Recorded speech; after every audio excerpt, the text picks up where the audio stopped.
everyone. Welcome back to the Seeds of Success podcast, where we focus on simple, practical ideas that help you grow. Whether you're building a business, leading a team, or just trying to make the most of every opportunity. I'm Orly, and today I'm joined by someone who knows how to turn small moments into lasting relationships. Yeah, Dottie, that's you. Aw, thanks, Orly. I like that. I like that.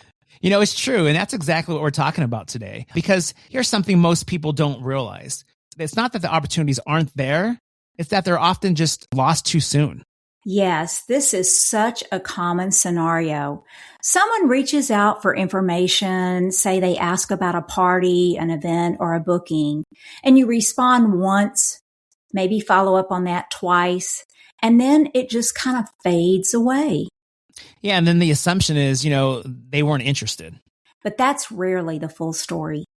The actuality is people get busy and they forget. They get distracted. They mean to respond, but they don't. Exactly. And especially in industries like bowling, entertainment, where, someone might be planning something weeks in advance. Follow-up is everything. So why do most people stop too early? Well, there's a couple of reasons. Yeah. They don't want to feel pushy is usually the big one.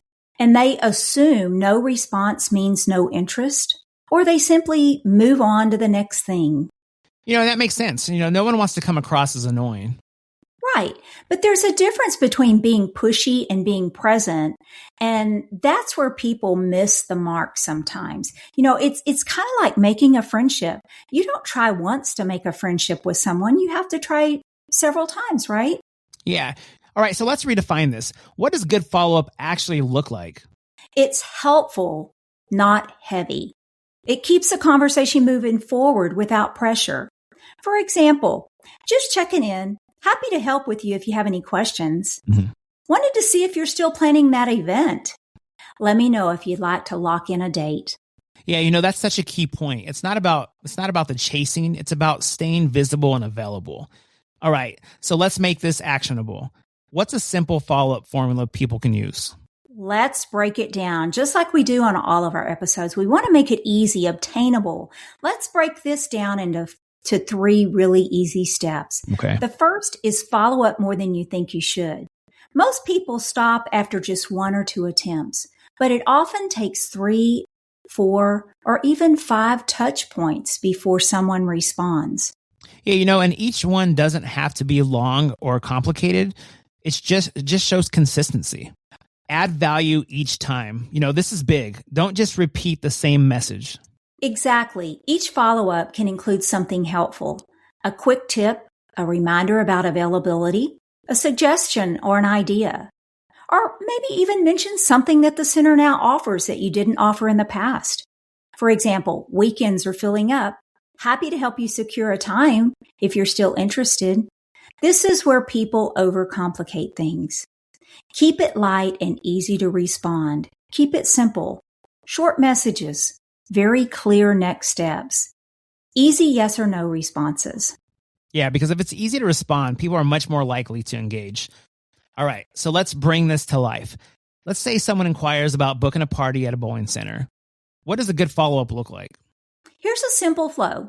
Day 1, initial response with details. Day 2, just checking in. Happy to answer any questions you might have. And a few days later, just to let you know, dates are starting to fill up. Let me know if you want me to hold one. And maybe the last touch is something like, just wanted to circle back. Here if you need anything. Yeah, that's so doable, and it doesn't feel pushy at all. Exactly. It actually feels helpful and professional. So I think the biggest takeaway here is shifting your mindset. Follow-up isn't about bothering people. It's about serving them. Yes, you're actually helping them make a decision that they're already considering and actually helping it not fall off of their plate. You're making it easier for them, not harder. And when you stop too early, you're not being polite. You're potentially leaving value on the table. So my favorite part, here's your challenge. Think about one opportunity, just one, where you didn't follow up as much as you should have. And reach out today, right after this podcast. Keep it simple, keep it helpful, and just see what happens. Because that one follow-up could turn into something a lot more. At the end of the day, most opportunities really aren't lost because people say no.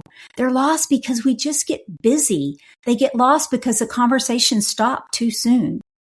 And in any business, especially in customer-focused environments, it's those small, consistent touch points that build trust and move things forward.